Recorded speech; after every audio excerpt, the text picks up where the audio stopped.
안녕하세요. 약간 쌀쌀한 날씨임에도 불구하고 여기까지 아이판스 톡스를 위해서 와주신 여러분께 감사를 드립니다. 외교안보연구소는 국민과 함께하는 외교, 또 국민에게 알리는 외교를 지향하면서 이런 행사를 정기적으로 개최하고 있습니다. 오늘 아이판스 톡스의 포커스 주제는 국제기구입니다. 국제기구에 근무하고 계시거나 또 국제기구와 관련 있는 네 분의 저명한 인사를 모셔서 관련된 말씀을 듣고 나누고자 합니다. 개회사에 가름해서 제가 두 가지만 말씀을 드리겠습니다. 이렇게 아주 딱딱한 개회사는 아니고요. 두 가지 일화 또는 참고사항 이런 걸 말씀을 드리고자 하는데요. 하나는 20년 전의 제 경험입니다. 20년 전, 그러니까 2001년, 2년 그 경에 저는 외교부에 들어와서 처음으로 이제 제네바 대표부라는 곳에 나가서 근무를 하게 됐습니다. Second Secretary, 그러니까 2등 세관으로서 근무를 하게 됐는데, 제네바는 여러분 다 잘 아시다시피 뉴욕에 있는 유엔의 지부가 있는 곳입니다. 그리고 유엔 및 각종 국제기구가 모여 있고 실무적인 어떤 협상 이 대부분 이루어지는 곳입니다. 다시 말해서 제네바에서 어떤 실무적인 논의를 한 다음에 그거를 다시 유엔으로 가져가서 총괄적인 논의를 하는 그런 시스템으로 지금 다자 외교가 이루어지고 있는데요. 그래서 그 현장에 제가 3년 반을 근무한 적이 있습니다. 2000년대 초에. 지금으로부터 딱 20년 전인데요. 그때 이제 가니까 제가 이제 군축, 국제법, 인권 이런 여러 가지 이제 political issue를 담당을 했었는데 어느 날 국제기구 사무국 담당자, 고위 담당자가 저를 부릅니다. 2등 세관인데 직급에 맞지 않게 저를 불러서 이런 얘기를 합니다. 자기는 한국 시스템을 이해할 수가 없다. 도대체 불가사의한 나라다. 뭐냐? 제가 깜짝 놀라가지고 왜 그러냐? 이렇게 물어보니까 그 사람이 이런 얘기를 해요. 자기네 국제기구에 한국에서 온 JPO가 있는데 그 사람을 이해를 도저히 못하겠다. 왜 이해를 못하냐? 자꾸 따져 물으니까 너무 영어를 잘한다.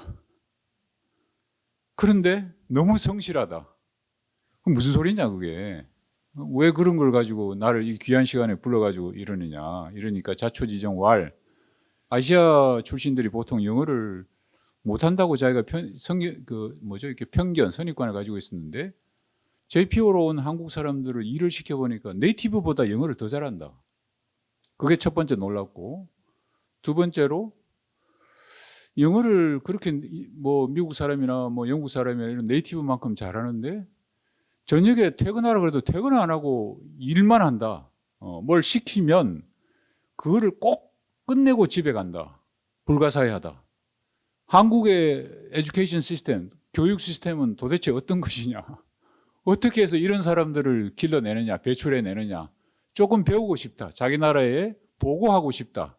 그리고 보다 더 실질적인 이야기는 이런 JPO들 조금 제발 많이 보내달라. 자기네 국제기구하고 유엔에. 그 당시만 해도 제가 기억하기로 10명 남짓, 15명 이렇게 보냈는데 한국의 국력으로 택도 없다 이거. 100배로 좀 늘려달라.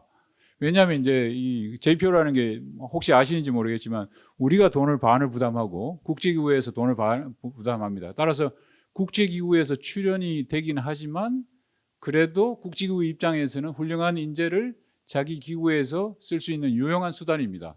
근데 한국 JPO를 이렇게 고용하고 보니까 너무 좋은 거예요. 월급의 반만 부담해도 되는데 실제로 하는 일은 레귤러 스텝에 한 서너 배를 하더라 이거예요. 그리고 영어를 저렇게 잘하는데 뭘 시키면 집에 안 간다는 거예요. 꼭 끝마치고, 그러니까 완전히 이게 좀 속되게 말하면 웨스턴 스타일이 아니다 이런 말이에요. 딱 그냥 5시면 그냥 집에 가야 되는데 그 국제기구가 원래 그런 거 잘 지키잖아요. 퇴근 시간은. 그러니까 딱 집에 가야 되는데 한국 JPO는 과제를 주기가 무섭다 이 말이에요. 왜냐하면 주면은 그거 꼭 끝내고 가니까. 그래서 이렇게 재능이 있으면서도 성실한 사람을 어떻게 한국 시스템은 이렇게 길러내서 국제기구에 보내느냐.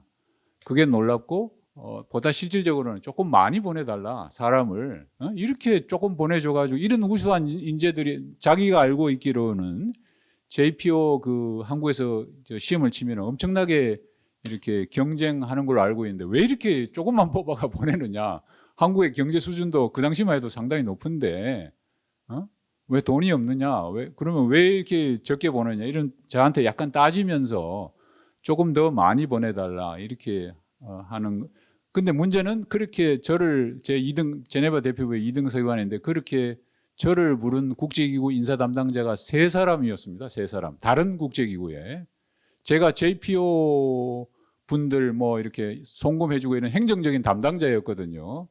그리고 뭐 인사, 아까 제가 말씀드렸다시피 국제법이나 인권, 뭐 군축 이런 거 담당하면서 JPO 분들 이렇게 행정적으로 뒷받침하는 일을 했었는데 막내로서 대표부에. 그러다 보니까 저 국제기구의 사무국에 있는 사람들이 저한테 로비하느라고 JPO들 더 많이 보내달라고 로비하느라고 저를 부른 겁니다. 그렇게 저를 부른 사람이 고위직이 3사람이 저를 불렀었습니다. 그래서 너무나도 그 당시에 대표부의 이 초임 서기관 입장에서는 굉장히 그게 저한테 임프레시브 했어요.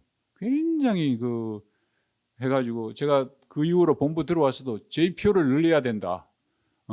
이런 한국의 똑똑하고 국제적으로 칭찬받는 젊은이들을 왜 안 내보내느냐?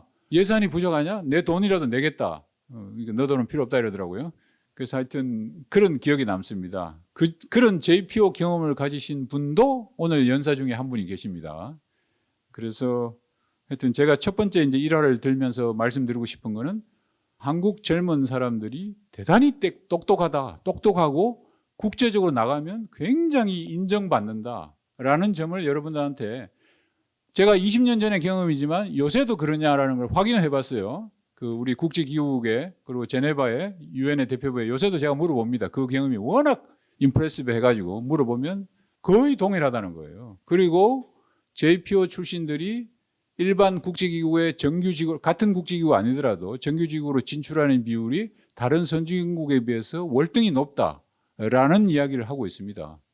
그래서 그런 걸 말씀드리면서 우리 젊은 사람들의 잠재 역량이 국제적으로 얼마나 인정받을 수 있는지를 말씀드리면서 하여튼 우리 젊은이 그렇게 탤런티드한 젊은이들이 국제적인 도메인의 영역에 많이 진출하기를 기원하는 마음에서 이 행사를 이제 기획했다는 말씀을 첫 번째로 드리고요. 두 번째 약간 일화성 이야기는 2005년도에 스티브 잡스라는 사람 다 아시죠? 오늘날 우리의 생활을 완전 뭐 좋든 나쁘든 하여튼 혁명적으로 저는 핸드폰을 뭐 이렇게 맨날 보고 있는 게 좋지는 않은데 하여튼 혁명적으로 바꾼 사람 아닙니까? 그죠? 그 스티브 잡스가 스탠포드 유니버시티 그 commencement address 그 졸업 연설 2005년 6월 달인가 그런 걸로 기억하는데요. 아마 돌아가시기 몇 년 전인 것 같은데 하여튼 스탠포드 그 유명한 스탠포드 연설에서 이런 얘기를 합니다. 자기가 리드 컬리지를 중퇴를 했다. 중퇴를 하고 나서 학비 부담에서 벗어났다. 그 다음에 억지로 들어야 되는 필수 코스 부담에서 벗어났다. 그리고 자기가 마음대로 듣고 싶은 과목을 들었는데 그 중에 하나가 캘리그라피였다. 서예였다. 자기는 그 서예를 들은 것이 인생에 어떤 도움이 될 줄 몰랐다. 그런데 몇 년 후에 맥 시스템을 개발하면서 그 캘리그라피를 배운 게 맥 서체라든지 여러 가지 폰트 개발하는데 지대한 공헌을 했다. 인생이란 바로 그런 거다. 무슨 말이냐? Connecting the dots. 인생이란 젊었을 때는 그 점을 연결하는 것인데 그 점이 나중에 어떠한 종류의 선으로 어떠한 종류의 면으로 연결될지 젊을 때는 잘 모른다. 그러나 순간순간 dot, 그 점을 만들기 위해서 의미 있는 점을 만들기 위해서 노력하면 언젠가는 그 점이 선으로 연결되고 선이 면으로 연결되고 면이 도형이 돼서 자기의 성장에 결정적으로 기여하는 것이다.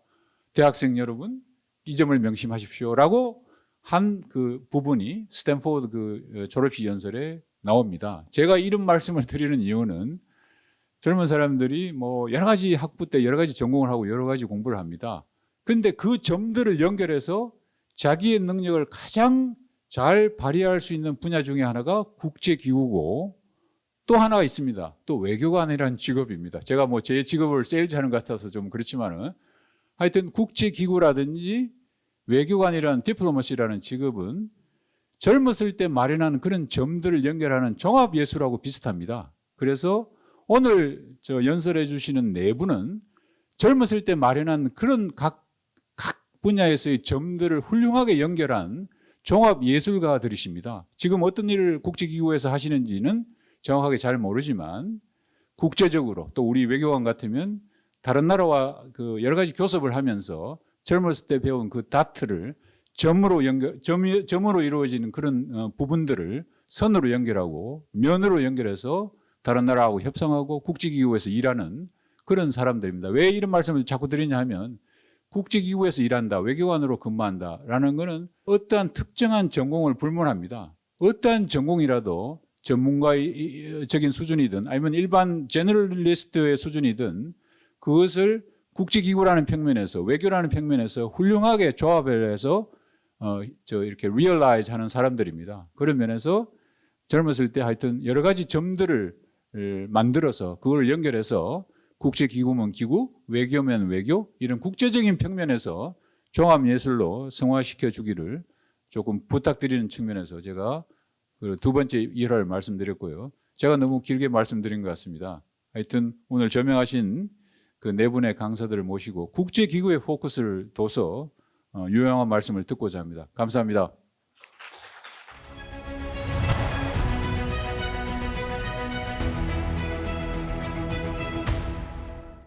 여러분 안녕하세요. 제가 오늘 국제기구의 영 프로페셔널이라는 주제를 가지고 이제 강연을 준비했는데요. 사실 준비하는 과정이 굉장히 힘들었어요. 왜냐하면 이제 다른 분들께서 이미 너무 전문적인 얘기를 많이 해주실 거예요. 그래서 저는 나는 그럼 뭘 해야 되나 라고 생각을 하다가 그러면 나는 한번 사람에 대해서 얘기를 해보자 라고 생각을 했어요. 국제기구에서 보통 영 프로페셔널은 아마 마음이 쉽지 않은 존재인 경우가 참 많아요. 어떻게 보면 국제기구는 이제 국제기구를 꿈꿀 때 제일 행복하고 안정적이라고 할 수도 있을 만큼 막상 이제 국제기구에 들어가게 되면 내가 일할 뭐 나라나 도시를 마음대로 정할 수 있는 것도 아니고 또는 이제 내가 일할 팀이나 기구가 내 마음대로 정해지는 것도 아니고 그날그날의 업무가 마음대로 정해지는 것도 아니고 근데 사실 이 많은 것들이 꼭 국제기구가 아니라도 그렇거든요. 그래서 SOS를 했어요. 제가 전에 같이 일했던 이제 많은 영 프로페셔널 분들에게 인턴 분들이라던가 아니면 다른 주니어직 그 분들에게요. 어떡하냐? 나는 할 말이 없다. 내가 무슨 뭐 인사이트가 있겠냐 했더니 대부분 그런 말을 해주시더라고요. 그냥 평소에 우리에게 해준 말을 해주어라. 그러면 그걸로 충분할 거다. 그래서 제가 보통은 저희 팀원들한테 저희 그 부하 직원으로 같이 일하시던 인턴 분들한테 해드리던 얘기를 오늘은 이제 특별히 이 자리에서 한번 꺼내보려고 합니다. 제가 지난 7년간 국제기구에서 근무하면서 면접도 진짜 많이 봤어요. 이제 제가 봤다는 게 아니라 이제 면접관으로 들어갔는데 그러다 보면 제가 참 자주 하는 질문 중에 하나가 왜 여기에 오고 싶으세요? 또는 뭐 이제 인턴분들 같이 좀 단기적으로 있는 분들이면 여기서 무엇을 얻어서 가고 싶으세요? 하면은 답이 너무 잘 나와요. 이제 저는 뭐 국제기구의 이런 면이 좋고요. 이 기구에서는 특히 이런 뭐 사업에 관심이 있어서 지원하게 되었습니다. 보통은 이제 티오가 없어서 원하는 숫자보다 이제 더 적은 분들을 이제 뽑고 같이 하게 되는데 그럼 이제 첫날 또다시 이제 앉아서 이제 회의를 해요. 회의라기보다 이제 미팅 1대1로 하면서 이렇게 와주셔서 감사합니다. 그리고 이제 여기서 우리 이제 같이 일하게 된 팀원분의 성장을 제가 그리고 저희 팀이 어떻게 도와드릴 수 있을까요? 라고 물어보면서 또 다시 한번 여쭤봐요. 여기서 무엇을 얻어가기 원하시나요? 그러면 거기부터 조금씩 물음표가 띄워집니다. 근데 저는 경험을 해보고 싶고, 근데 어떤 경험인지는 잘 모르겠고, 한번 이제 알아가 보고 싶다. 내가 국제기구에 맞는지도 모르겠는데, 이 경험을 통해서 알길 바란다. 그러고 나서 또 이제 일주일 후 또는 한 달 뒤에 또 미팅을 하고, 그럼 지금까지 업무는 어떠셨어요? 또 이제 어떤 거를 좀 더 해보고 싶으세요? 하는데, 문제는 이제 거의 인턴십이 끝날 때쯤에 발생합니다. 그분들이 먼저 저한테 미팅을 요청해요. 그럼 업무에 대한 거냐 하면 그건 아니래요. 그래서 그럼 나 지금 뭐 오피스에 있는데 여기서 얘기할까 하면 그것도 아니래요. 미팅룸에 가서 이제 조용한 데서 미팅을 하자 그러세요. 그럼 이제 저한테 이제 질문하시는 게 뭐냐면 저 뭐하고 살죠? 이 질문이 제일 많아요. 그리고 번외로 저 대학원 가야 하나요? 저 박사 가야 하나요? 저 먹고 살 수 있나요? 이런 질문이 많은데 그렇게 결국에는 저 이제 어떡하죠? 라는 질문을 딱 들으면 제가 이렇게 살짝 웃어주면서 머리로 하던 생각이 있어요. 그걸 제가 어떻게 알아요? 저도 모르겠어요. 라고 하는데 저는 그 말을 하면 안 되잖아요. 그래서 저에 대해서 생각해 봤어요. 저도 사실 지금 그 국제기구에 아까 그 여기 소장님이 말씀해 주신 JPO라는 프로그램으로 유엔의 그 유엔 환경계획의 스위스에 일찍 그 들어가서 지금은 GGI에서 근무를 하고 있는데요. 나는 그렇다면 그때 어떤 고민을 했고 어떤 것이 나의 그 행동의 이유가 되었나 라는 것을 생각하다 보니까 거기서부터 조금 정답은 아닌데 방법은 나오더라고요. 저 같은 경우는 유엔에서 유엔 환경계획에서 4년간을 근무했어요. 스위스에서 4년간을 근무했는데 대학을 나오고 바로 석사를 나오고 어쩌다 보니 바로 이제 유엔에 들어가게 됐는데 저는 스스로는 모르고 있었는데 이제 번아웃이 많이 온 상태이더라고요. 그래서 4년간 근무를 끝내고 나니 몸도 마음도 많이 안 좋아 있었어요. 실제로 이제 그 우울증으로 약도 먹고 있었고 하루하루가 그 굉장히 무기력했어요. 어떤 느낌이냐면 아침에 딱 눈을 뜨면은 팔도 다리도 안 움직여서 겨우겨우 끌어올리는 그런 하루가 있었고 걷다 보면은 금방이라도 쓰러질 것 같아서 말 그대로 그냥 진짜 몇백 미터 걷는 것도 힘들었어요. 근데 일은 잘했나 봐요. 이제 4년이 거의 끝나가면서 그 또 제안이 들어왔어요. 우리랑 같이 계속 했으면 좋겠다. 이제 재계약을 하고 이제 쭉 같이 가자라고 했는데 마침 그때 지금 있는 GGI에서 이제 제안이 들어왔어요. 여기서 이제 일을 해보자. 감사한 거는 그때는 GGI랑 유엔 환경계획이랑 같은 사업을 수행하면서 팀은 같을 수 있었는데 말 그대로 있는 기구와 장소를 옮길 수 있었어요. 어떻게 보면 참 감사한 환경이었는데 그때 제가 고민을 참 많이 했어요. 어떤 고민을 했냐면 지금 나는 여기 서울로 온다고 하면은 마치 내가 지금까지 11살, 12살부터 해외에서 쭉 쌓아온 이런 기록과 커리어를 잃어버리는 건 아닐까. 나는 지금까지 어쨌든 유엔이라는 조금 더 네임밸류가 큰 기구에 있었는데 조금 더 이제 못나게 오는 건 아닐까? 아니면 나 연봉도 보니까 처음에 조금 깎여서 들어오네. 그리고 나는 보니까 이쪽으로 오면 승진도 안 하고 그냥 동급으로 들어오네. 그런 고민들을 참 많이 하다가 그 당시에 제가 스스로 내린 결론은 그런데 나는 건강해야겠다 라는 결론이었어요. 그리고 결과적으로 그 GGI로 옮겨와서 뭐 연봉도 오르고 승진도 하고 감사하게도 이제 사회에 좋은 영향을 끼치는 일을 하고 있어요. 그래서 제가 그런 경험에 비추어져서 생각을 해봤을 때 우리 이제 제 앞에서 지금 당장 저 뭐하고 살아야 되지 하는 분들에게는 그렇게 얘기를 했던 것 같아요. 내가 그거를 이제 제시해 드릴 수는 없지만 스스로 그 길을 찾아가는데 도움을 줄 수는 있다. 처음에는 그래서 그런 질문을 물어봤어요. 왜 애초에 국제기구에 관심이 생긴 거냐 하면은 요즘 젊은 분들은 그렇게 얘기를 하더라고요. 반기문 총장님이 계실 때 뭐 자서전을 읽었다. 멋있어 보였다. 멋있으면서 세상에 도움이 되는 일도 하고 싶었다. 그런 얘기를 많이 하세요. 그런데 막상 이제 국제기구에 들어와 보니 모두가 반기문 사무총장님이 될 수 없고 생각했던 것보다 뭐 일이 좀 느리다. 아니면 내가 하는 일에 대한 임팩트가 바로 보이지 않는다. 또는 나는 너무 여기서 일하기에 자격이 부족한 것 같다. 그런 말들을 많이 하세요. 왜냐하면 주변이 다 전 세계에서 모아온 제일 똑똑하고 이제 인기력 좋으신 분들이 다 있으니까 본인들 스스로가 나는 부족한 게 아닌가 하는 거예요. 심지어 그분들도 뽑혀서 들어온 건데도 말이죠. 그래서 제가 고민을 정말 많이 했어요. 고민을 정말 많이 하면서 이분들을 어떻게 도와줄 수 있을까? 그리고 이분들이 스스로는 나 국제기구를 좋아했는데 지금 나는 안 맞는 거 이럴 때 어떻게 하면 이분들의 그 내면의 우선순위를 한번 스스로 돌아보게 할 수 있을까 해서 이 자리에서 한번 공유해 보려고 해요. 그 전에 한 가지 이제 여러분들께 여쭤보고 싶은 건 나는 나 스스로에게 제일 중요한 게 뭔지 안다. 라는 분 한번 손 좀 잠깐 들어볼까요? 지금 내가 만약에 내 앞에 내가 직장에 바로 들어가게 된다면 나는 뭐 포기할 수 없는 절대 하나의 가치는 이거다라고 알고 있다. 그런 분들 있나요? 왜냐하면 이런 분들이 많이 없어요. 그래서 제가 어떻게 했냐면 그분들한테 몇 가지 이제 옵션을 드렸어요. 만약 지금 바로 앞에 커리어가 있는데 기회가 있어요. 그런데 여러분들께서 그 한 6가지 정도 되는 그런 가치 중에 이제 선택을 해야 되는 시간이에요. 예를 들어 1번 성과와 인정. 내가 그 직장에 들어갔을 때 굉장히 성과도 잘 나고 인정을 받아요. 두 번째는 배움. 굉장히 뭔가를 많이 배울 수 있어요. 새로운 걸. 세 번째, 페이. 돈을 굉장히 많이 받아요. 네 번째, 팀 분위기. 내가 같이 일하는 팀원들이나 팀장이나 너무 좋아. 그리고 다섯 번째, 워라밸. 뭐 이거는 다들 말 안 하셔도 아시죠? 그리고 마지막으로 가치. 무슨 뜻이냐면 내가 생각하기에 가치 있는 일을 할 수 있다. 나의 내면의 가치와 동일선상에 있는 일을 할 수 있다. 다시 한번 이제 리스트를 짧게 드려볼게요.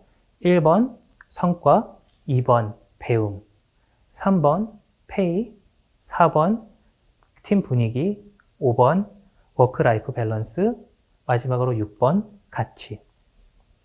이렇게 제가 그 리스트를 드렸을 때 그럼 이제 그 중에 하나를 고르면 되는 거죠? 라고 물어보세요. 그럼 전 아니요. 여기서 하나를 빼세요. 라고 해요. 무엇을 포기할 수 있으신가요? 그럼 그러면 저는 뭐 예를 들어 지금은 어리니까 페이를 뺄게요. 그거는 뭐 지금 포기할 수 있어요. 하면 제가 또 얘기해요. 하나를 더 빼세요. 그리고 또 하나를 더 빼고 더 빼다 보면 어떻게 보면 내가 생각하는 이상적인 우선순위가 아니라 내가 실제로 제일 포기하기 힘든 우선순위가 나와요. 그럼 이제 젊으신 분들은 대부분 나는 배움이 중요하다. 또는 국제기구에선 나는 내가 가치 있는 일을 하길 원한다. 예를 들어 저는 환경 쪽에서 일하면은 뭔가 좀 친환경적이고 사람을 위하는 일을 하면 좋겠다. 이렇게 얘기를 하세요. 그런데 거기서 그래서 이제 그러면 이제 알겠다. 이렇게 가면 되는 거죠 하면은 저는 아니요. 이제 반도 안 왔습니다라고 얘기를 해요. 그리고 두 번째 질문을 드려요. 근데 이 질문은 한번 같이 고민해 보셨으면 좋겠어요. 질문을 하나 드릴 건데 여기서 본인이 생각하기에 나는 한 5년 내로 취업을 할 것 같다라는 분은 앞으로의 5년 내로 취업을 할 것 같으면 10년 후에 나를 생각해 보시고, 그리고 5년 내로는 취업을 하지 않을 것 같다라고 생각하시는 분들은 20년 후에 나를 생각해 보세요. 자, 제가 드릴 질문은 그 시기가 지난 후에 본인이 원하는 이상적인 나의 모습은 어떤 모습입니까? 이렇게 질문을 드리는데 머릿속에 한번 떠오르는 게 있나 한번 생각해 보시고, 보통은 제일 먼저 떠오르는 게 있는 분도 있고 없는 분도 있을 거예요. 저는 이 질문을 했는데 신기하게도 굉장히 많은 다른 답변들이 나왔어요. 어떤 답변들이 나왔냐면 저는 뭐 결혼해서 애 2명이 있고 싶어요. 아니면 저는 해외여행을 많이 다니는 사람이 되고 싶어요. 아니면 저는 일도 그렇고 사는 것도 그렇고 다른 나라에서 하고 싶어요. 또는 저는 한강뷰 아파트에 살고 싶어요. 자가로요. 굉장히 이렇게 많은 다른 대답들이 나오는데 그럼 제가 거기서 이제 또 물어보는 게 있어요. 그렇다면 지금부터 10년, 20년의 사이에 여러분들이 들여야 되는 시간적 또는 뭐 자본적, 그러니까 들어가는 돈은 얼마나 될 것이고 들어가는 시간은 얼마나 될 것이냐를 생각해 보라고 해요. 그랬을 때 그러면 이거 생각보다 뭐 돈이 많이 들겠네요. 근데 여행 많이 다니려면 시간이 많이 필요하겠네요. 근데 가족하고 같이 있으려면 워라밸이 많이 필요하겠네요. 이래요. 그럼 제가 거기서 이제 다시 드리는 거죠. 그러면 이번에는 그 10년, 20년 후에 본인이 살고 싶은 삶에 대한 기준으로 다시 우선순위를 생각해 보세요. 1번, 다시 성과, 2번, 배움, 3번, 페이, 4번, 팀 분위기, 5번, 뭐가 있었죠? 4번, 팀 분위기, 그리고 5번, 워크라이프 밸런스, 그리고 6번, 그 가치. 신기한 거는 이렇게 얘기를 하다 보면 트렌드가 보이더라고요.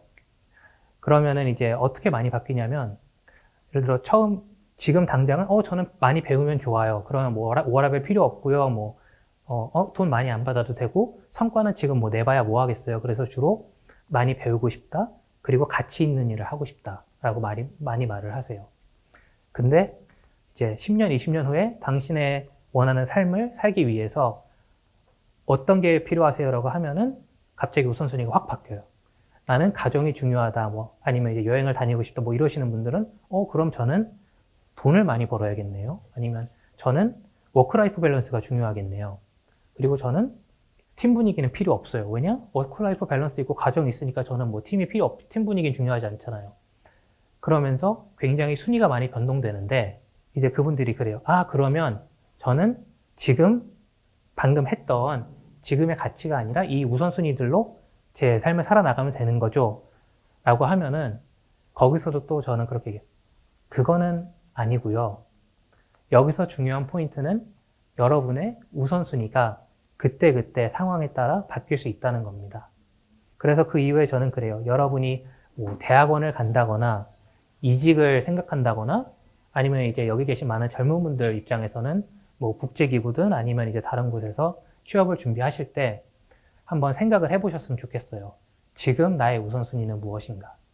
그것이 이제 제가 저랑 같이 일하시는 젊은 팀원분들에게 드릴 수 있는 최고의 어드바이즈였던 것 같아요.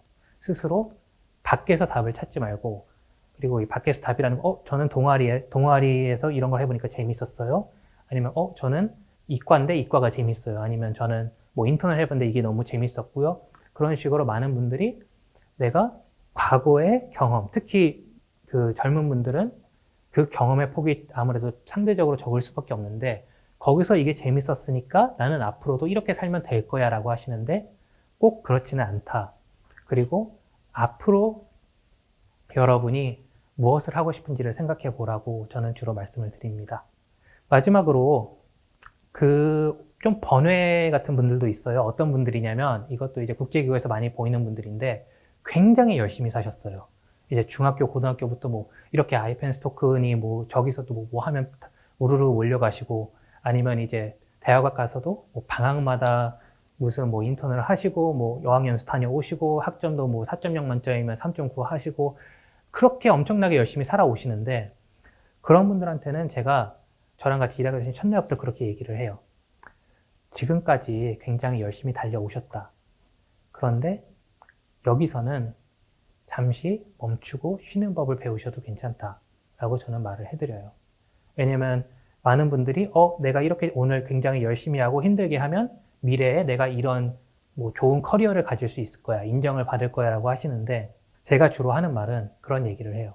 내일 또는 이제 미래에 보장되지 않은 하루의 행복을 위해서 오늘 하루의 행복을 포기하지 않았으면 좋겠다라고 얘기를 합니다.